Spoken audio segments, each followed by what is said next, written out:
பெண்களை பத்தி நான் சும்மா சொல்ல வரல. ஒரு துணிச்சல் இருக்குங்க நமக்கு. துணியலைன்னா பிரசவமே நடக்காதுங்க. ஏங்க, உச்சி முதல் உள்ளங்கால் வரைக்கும் முழுமையா ஒப்படைக்கணுங்க. அப்பதான் குழந்தை வெளியில வரும். முழுமையா ஒப்படைக்கணும். நீ அந்த மாதிரி உன்னை முழுமையா ஒப்படைச்சுப்பார். எந்த விஷயத்துக்காக இருந்தாலும் முழுமையா ஒப்படைச்சுப்பார். அதுக்கு ஒரு துணிச்சல் இருக்கு. எப்ப பார்த்தாலும் அடுத்தவங்களையே பார்த்துட்டு இருக்கிற இல்லை, அந்த முனையை உன் பக்கம் திருப்பு என் குழந்தையை. இந்த உலகம் உன்னைதான் பார்த்து கொண்டிருக்கிறது. இப்படி திருப்பி பாரு. கடைசி நிமிஷம் வரைக்கும் விடலீங்களேங்க. திருப்பூர் குமரன் அவன் என்னங்க பிடிச்சிட்டு இருந்தான்? அப்படி ஒரு துணி, ஒரு 3 வர்ணத்துல ஒரு துணி. இங்க பிடிக்கிறாங்க, அடிக்கிறாங்க, உடனே இங்க பிடிக்கிறாங்க, இங்க அடிக்கிறாங்க, வாயில பிடிக்கிறாங்க, மண்டையில அடிக்கிறாங்க, அப்படியே சரிஞ்சு விழுந்து சாவறான். ஒரு துணியை பிடித்ததனால் உயிர் துறந்த அந்த மாவட்டத்தின் பேர் இளைஞனுடைய பெயர் உலகம் புகழ செய்வதற்காக அந்த திருப்பூர் நகரத்தை இன்றைக்கு அந்த துணிதான் தூக்கி பிடித்துக் கொண்டிருக்கிறது. ஒரு லாயர், என்ன கேட்டா ஒரு அட்வொகேட். இந்த உலகத்துல நாம எப்படி இருந்தாலும் அந்த கோட், எவ்வளோ வெப்பம், கோட் சூட்டோட இருக்கிறாரு ஆசான். நான் பாட்டுக்கு சில்க் சாரி போட்டு வந்திருக்கேன். அவ்வளவு வெப்பமா இருந்தாலும் உங்கள் மத்தியில் கம்பீரமாக இருக்க வேண்டும் என்று கல்வியாளர்களே நினைக்கிறார்கள். அவன் தேசத்தின் தலைவன். அப்படி வராங்க. வந்தபோது தன்னுடைய சக மனிதர்களை பார்த்து, இவர்களுக்கு ஆடை இல்லாத போது எனக்கு எதற்கு ஆடை என்று எடுத்து வீசி அரையாடை உடுத்தி கொண்டாரு அந்த மகாத்மா. அந்த வினாடியின் துணிச்சல் தான் காட்டினாரா இல்லையா? இந்த இளைஞர்களை பார்த்து சொல்ற, தலைமுடிய வெட்டி பாருங்களா பாப்போம். பரதேசி படத்துல வர ஹீரோ மாதிரி வச்சிருக்கிறீங்கல்ல, முடி எல்லாம் கரடி மாதிரி வச்சிருக்கிறாங்க. ஜோம்பி மாதிரியே இருக்குது பாக்குறதுக்கு. கூட்டிட்டு வந்து நாங்க தலைமுடிய வெட்டணும்னு சொல்லிட்டு எங்க SLO செந்தில் சார் அவர் முடிவு பண்ணார். ஒருத்தன் தலைமுடிய வெட்டினீங்கன்னா நான் ஏதாவது பண்ணிக்குவேன். அவ்வளோ உயிர் அந்த தலைமுடி மேல. நான் அந்த கராத்தே கிட் படத்தை பத்தி சொல்லுவேன். அந்த பாண்ட் வச்சிருப்பாரு தெரியுமா, ஜாக்கி சான். அவன் அப்படி தண்ணி வந்து குடிப்பான். குடிச்ச உடனே அவர் சொல்லுவாரு, "Hey, it is a purest water under the sky. Please try to drink it." அப்படின்ட்டு போயிடுவார். அவன் இப்படி பார்ப்பான், அதை இப்படி பார்ப்பான். பியூரியஸ்ட் வாட்டர்ன்ட்டாரு, கை தொடலாமா, அதெல்லாம் யோசிக்க மாட்டாங்க. அவன் நானா இருந்தா சத்தியமா சொம்பு தேடி இருப்பேன். கைப்படக்கூடாதுல்ல. அவன் என்ன தர அப்படியே முழுமையா தன்னோட தலையை உள்ள போடுவாங்க அந்த குழந்தை. That is 100%. That is 100%. Give yourself 100%. அந்த துணிச்சல் இருந்தால் ஒழிய வாழ்க்கையில் ஜெயிக்க முடியாது. அது காதலாக இருந்தாலும் சரி, போராக இருந்தாலும் சரி, தேர்வுக்களமாக இருந்தாலும் சரி, வகுப்பறையாக இருந்தாலும் சரி. Give yourself 100%. The only possibility is to fall. அதுல விழுந்துறணுங்க ஃபுல்லா. நான் ஒரு பாட்டு படிச்சேன்னு வச்சுக்கோங்களேன், நான் சும்மா சொல்லலை. இவ்வளவு புகழும் இவ்வளவு செல்வாக்கும் இருக்குதுன்னா அது என்னுடைய இன்னர் இன்ஜினியரிங். இந்த இன்னர் இன்ஜினியரிங்ல ஒரு கெப்பாசிட்டி வச்சிருக்கேன். நான் ஒரு சூட்சுமம் வச்சிருக்கேன், ஒரு சூத்திரம் வச்சிருக்கேன். என்ன தெரியுமா? நீ எனக்கு ஒரு பாட்டு கூட, ஒரே ஒரு பாட்டு மட்டும் கூட, அந்த பாட்டை நான் எப்படி படிப்பேன் தெரியுமா? என்ன மாதிரி இந்த உலகத்துல வேற யாராலையும் ரசிச்சு ருசிச்சு அதை படிக்கவும் முடியாது, படிச்சதை அப்படி சொல்லவும் முடியாதுங்கிற மாதிரி என் உயிர் எல்லாத்தையும் அதில் கலந்துருவேன். நான் என்ன மாதிரி யாரும் கலந்து பேசுறவங்க இது வரைக்கும் வரல. அதனால என் புகழ் இன்னும் நிலைச்சுக்கிட்டு இருக்கு. என்னை விட ஒருத்தி வந்துட்டான்னா சாகிற வரைக்கும் யார் வந்தாலும் அதுக்கு மேல அதுக்கு மேல அதுக்கு மேல நீ என் உயிர் உடல் எல்லாத்தையும் கரைப்பேன்ல. அந்த துணிச்சல் இருக்குல்ல, விடக்கூடாதுங்க. உலகம் உனக்கு ஒரு வாய்ப்பை தருகின்ற பொழுது அந்த வாய்ப்பை யார் ஒருவர் விடாமல் இருக்கிறார்களோ அவர்கள் தான் வாழ்க்கையில் வெற்றி பெறுகிறார்கள். நான் அப்படி சொல்றேங்க. இந்த கிரஹம் பெல்னு ஒருத்தர் இந்த சனியனை கண்டுபிடிச்சு கொடுத்தாரு ஃபர்ஸ்ட் போனு. அந்த ஆள் போய் பேட்டர்னுக்கு எழுதி கொடுக்குறாரு. அப்போ கேட்குறாங்க, ஐயோ நீங்கள் இல்லைன்னா இந்த கருவியை யாராலையும் கண்டுபிடிக்க முடியாது. சிரிச்சுக்கிட்டே சொன்னாரா, நான் சப்மிட் பண்ணுறதுக்கு 7 நாள் டிலே பண்ணியிருந்தேன்னா ஜெர்மன் நாட்டிலேருந்து இன்னொருத்தன் வந்து சப்மிட் பண்ணியிருப்பான். ஏனென்றால் இந்த உலகத்தில் நீ மட்டும் இதற்கு முயற்சி செய்து கொள்ளவில்லை, எத்தனையோ 1000 பேர் அந்த இடத்திற்காக போட்டி போட்டு கொண்டிருக்கிறார்கள். நீ முந்திக் கொண்டால் அந்த இடம் உன்னுடையது. நீ கொஞ்சம் சொன்னீங்கன்னா அடுத்த வந்துருவான். கொஞ்சம் சுணக்கம் தான், 1 வினாடி தான். ஜெயிக்கிற குதிரைக்கு 1 கோடி ரூபாய் 10 வினாடியில தாண்டுது. ஒரே வினாடி பின்னால வருது ஒரு குதிரை, செகண்ட் பிரைஸ், அதுக்கு 10,000 தான். 99 என்னங்க 1 கோடிங்கிறது எங்க இருக்குது? 10,000ங்கிறது எங்க இருக்கு? 99,90,000 அந்த ஒரு வினாடி. சொல்லுவாங்கல்ல, அந்த 1 மார்க்ல நான் ஃபெயில் ஆயிட்டேன். அதே எப்படி 1 மார்க்ல ஃபெயில் ஆயிட்டேன்? சில பேர் சொல்லுவாங்க 8:05க்கு கையெழுத்து போடணும், இந்த 1 நிமிஷத்தை விட்டு கொடுக்க மாட்டாங்களா? 8:05ங்கிறது டெட்லைன், அதுக்கு மேல 1 நிமிஷம் கிடையாது. இவ்வளோ பாஸ் மார்க் வாங்கணும், இவ்வளோ பாஸ் மார்க் வாங்கணும், அதுக்கு மேலே உனக்கு வாய்ப்பு கிடையாது. நான் 3/4 கிணறு தாண்டிட்டேன், அப்புறம் உள்ள விழு. அதனால்தான் இந்த மாதிரியான சென்டர்ஸ் என்ன பண்ணுது, உன்னை கிணறு தாண்ட விடுறது இல்லை, கிணறுக்கு அப்புறமா ஒரு 10 அடி இருக்குது, அதையும் சேர்த்து தாண்ட வைக்குது. அதுதான் அந்த ஒண்ணுதான் எக்ஸலன்ஸ். நான் எப்பவுமே சொல்வேன், இந்த எக்ஸலன்ஸ் அப்படிங்கிற வார்த்தை கூடங்க எனக்கு உடன்பாடு இல்லை. அதுக்கு மேல ஒரு வார்த்தை இருக்கு, லெஜெண்ட். லெஜெண்ட்னு ஒரு வார்த்தை இருக்குங்க. எனக்கு தெரிஞ்சு லெஜெண்ட் கூட எனக்கு பத்தல, அதுக்கும் மேல.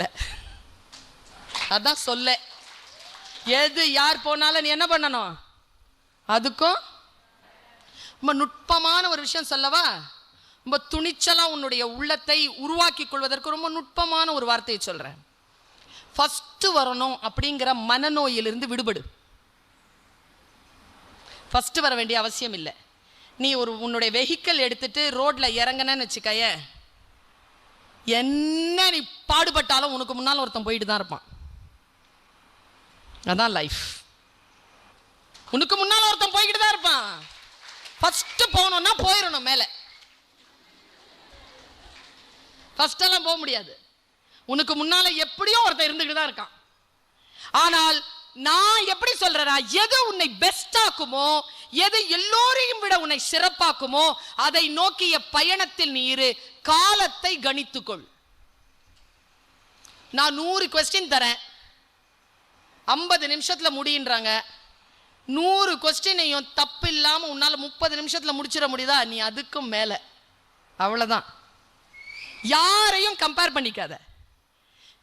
ஓஷோ சொல்றாருங்க ஒரு வார்த்தை, nobody is superior, nobody is inferior, even there is no equal either. People are unique, people are incomparable. You are you and I am I என்று சொல்கிறார். நீ நான் என்கிட்ட வந்து யாராவது உங்களை மாதிரி பேசணும், நான் தான் என்ன மாதிரி பேசிட்டு இருக்கேன்ல, நீ உன்ன மாதிரி பேசு. அடுத்தவர்கள் போல் எதற்காக வேண்டும்? அப்படி நினைத்தால் தான் உன்னால் வெற்றி பெற முடியும். அப்படி நினைப்பதுதான் துணிச்சல். யாரையும் சார்ந்து இருக்காத. You are unique. புறப்பட்டு போவதற்கு என்று உனக்கு ஒரு திட்பம் வேண்டும், மன திட்பம் வேண்டும். அந்த மன திட்பத்தை எப்படி வடிவமைக்க போகிறாய்? உன் காம்படிஷன் இங்க கிடையவே கிடையாது. யூனிக்கா இல்ல, அவுட்ஸ்டாண்டிங்கா போ, லெஜெண்டா போ, அதுக்கு மேல போ. யாரையும் நீ வந்து போட்டியா நினைக்காத. உன்னை நீயே விசாரித்துக் கொண்டிரு, உன்னை நீயே அப்டேட் பண்ணிக்கிட்டே இரு. இதுக்கு சாமானிய துணிச்சல் இல்லை, அசாத்தியமான துணிச்சல் வேண்டும். அசாத்தியமான துணிச்சல் இருந்தால்தான் உன்னை நீயே அப்டேட் பண்ணிக்கிட்டே போவ. என் பையன் கொஞ்சம் ஃபேட்டா, ரொம்ப குண்டார். அவன் சொன்னாங்க ஒரு வார்த்தை, இப்போ நல்லா டோன் ஆயிட்டே வந்துட்டு இருக்கான். அவன் சொன்னான், அம்மா குண்டா இருக்கிறது ரொம்ப கஷ்டமா இருக்குமா, ஒல்லி ஆகிறது கஷ்டமா இருக்குமா, ஆனா நான் என் கஷ்டத்தை தேர்ந்தெடுத்துட்டேம்மா. எந்த கஷ்டத்தை படணும்னு அவன் தேர்ந்தெடுத்துட்டான். குண்டா இருக்கிற கஷ்டமா, குண்டாரதுலேருந்து ஒல்லியாக போற கஷ்டமா, எந்த கஷ்டத்தைன்னு நான் தேர்ந்தெடுத்துட்டேம்மான்னா 15 நாள்ல 12 பவுண்ட் குறைஞ்சிருக்கான்.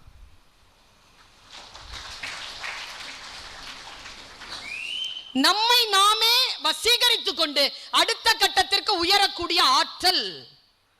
நான் ஒரு விஷயத்தை சொல்றேங்க. பைபிள்ல ஒரு வார்த்தை நான் படிக்கிறேன், ரொம்ப வித்தியாசமான வார்த்தை. நீங்கள் இங்கே கிறிஸ்துவர்கள் இருப்பீர்கள். இறைவனிடமிருந்து வந்த சொல். அந்த சொல்லிலே எனக்கு கொஞ்சம் உடன்பாடு இல்லாமல் இருந்தது. நான் அதனால அதை தேடி போனேன். எங்கேயோ இப்படி எழுதி போட்டிருந்தாங்க, சூரியனை விட ஒளி மிகுந்தது உன் அறிவு. நல்லா இருக்கு சார். அது பெரிய விஷயம்.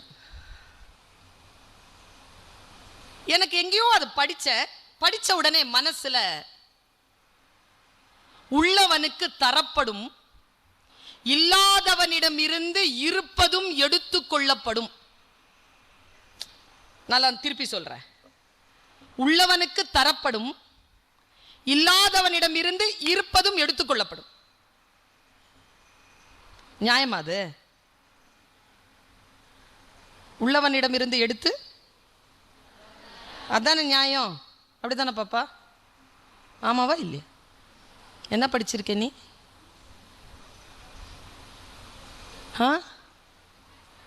என்ன படிச்சிருக்க? 12th முடிச்சு.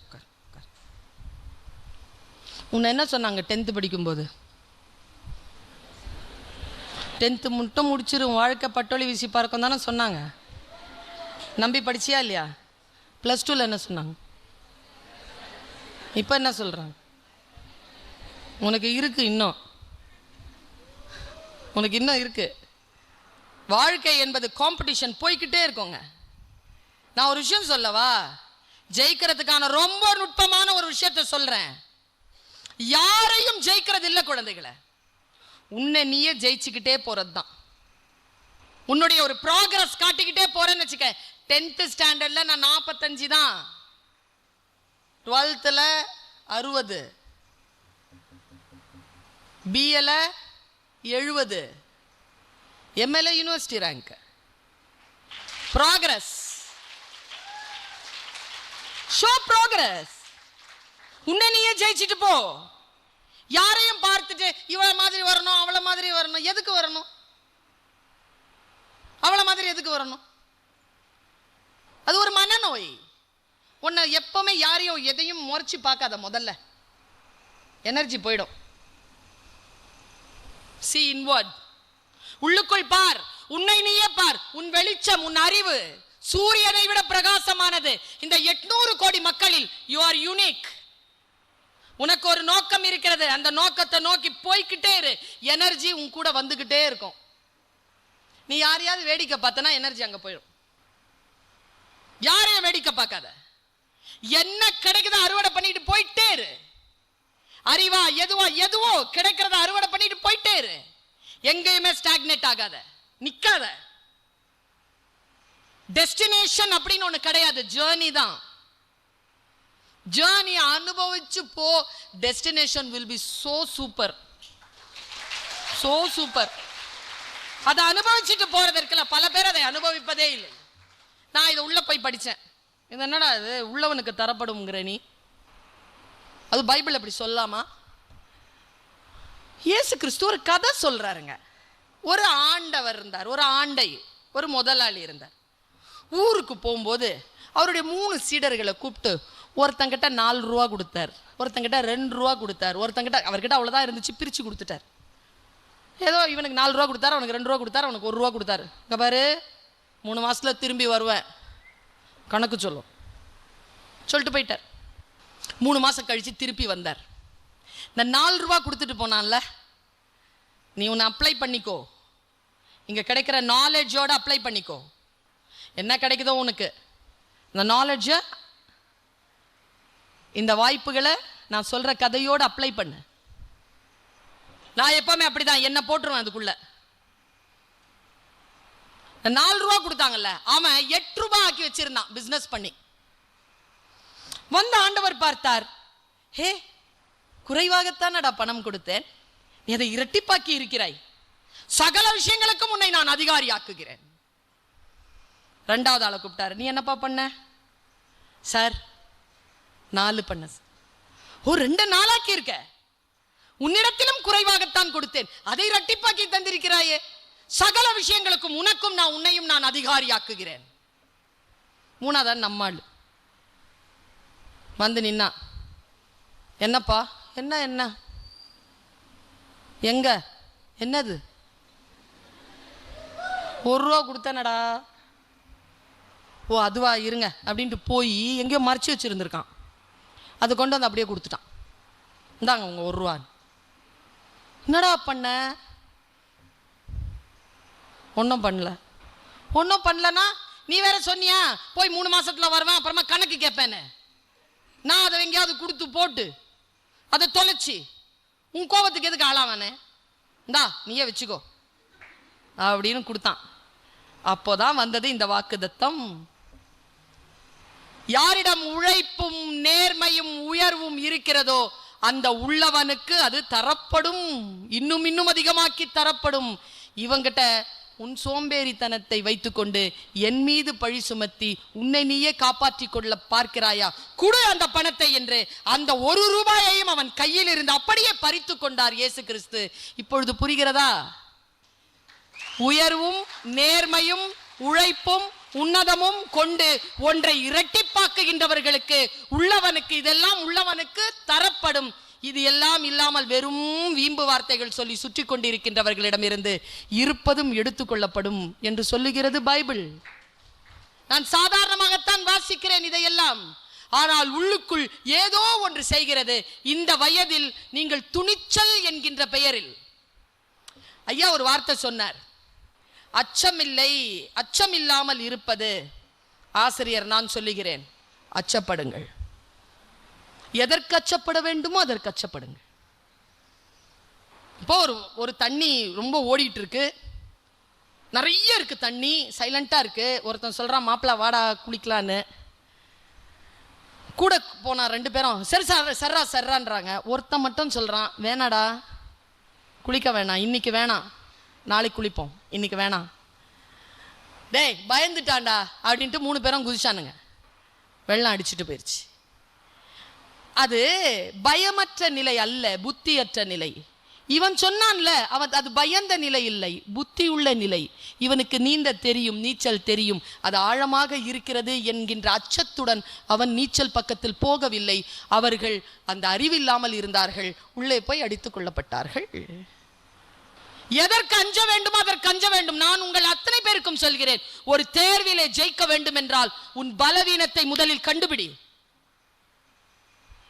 எல்லாரும் சொல்றாங்க அதனால நானும் சேர்ந்து சொல்லுகிறேன், எல்லாரும் பாஸ் ஆவாங்க அதனால நானும் இல்ல. Self appraisal, self evaluation, go under that. நீ எதில் பலவீனமாக இருக்கிறாயோ அந்த பலவீனத்தை ஆசிரியரிடம் உறக்க சொல். எனக்கு இது தெரியல சார், எனக்கு இது புரியல சார், இதிலிருந்து நான் போகணும்னா என்ன சார் செய்யறது என்று அவரிடத்தில் கேள், ஆசிரியர்களிடத்தில் கேளுங்கள். இந்த துணிச்சல் நமக்கு இருக்க வேண்டும். பல நேரங்களில் நமக்கு இல்லாத துணிச்சல் என்ன தெரியுமா? கேட்டுட்டா திட்டுவாங்க, எல்லா பேர் முன்னாலேயும் அவமானப்படுத்தப்படுவாங்க. ஆம்பளை பொம்பளை 2 பேரும் ஒரே கிளாஸா சார்? அப்போ சுத்தம். இதெல்லாம் கேட்குது பாரு, இதெல்லாம் 10th ஸ்டாண்டர்ட்லயே வருது. இப்போ குரூப் எக்ஸாம் எழுத வரும்போது கூட இது தெரில அப்படின்னு யாரேனும் கிண்டல் செய்து விடுவார்களோ என்பதற்காகவே அறிவின் பக்கம் போகாமல் இருக்கிறீர்கள். நான் சொல்லுகிறேன், ஒரு முறை முட்டாள் என்று பெயர் வாங்குவது வாழ்க்கை முழுவதும் முட்டாளாக இருப்பதை விட சிறந்தது. ஒரு முறை திட்டு வாங்கிக்கோ, பரவாயில்ல, படிப்பு தானே. ஒரு விஷயம் தெரிஞ்சுக்கிறோம்ல, எவ்வளவு பெரிய விஷயம் அது. இதுவரைக்கும் தெரிஞ்சுக்கலன்னா பரவாயில்ல, திட்டுறியா திட்டு, சொல்லி கொடு. அறிவில் உனக்கு இல்லை, அதனால தானே வந்திருக்கேன் கிளாஸ்க்கு, சொல்லி கொடு. உனக்கு இருக்குல்ல, சொல்லி கொடு. அப்படிதானே? உன் அம்மா அப்பாவை கூட்டு வரேன், சொல்லி கொடு.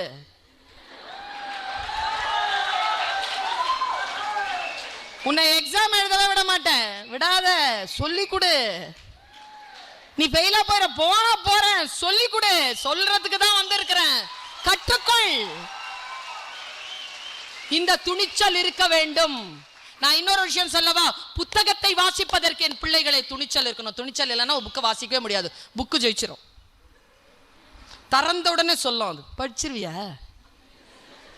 நீ அப்படின்னும், உடனே புக்கை மூடிட்டேன்னா அது ஜெயிக்குது. ஏய் படிக்க தான் வந்திருக்கிறேன், படிச்சு புரிஞ்சுக்கிட்டேன்னு வச்சுக்கோ, புத்தகம் உன்னிடம் தோற்கும். குழந்தைகளை புத்தகத்தை தோற்கடித்து பாருங்கள், அந்த மமதையே வேறு, அந்த போதையே வேறு. புத்தகத்தை தோற்கடிங்க.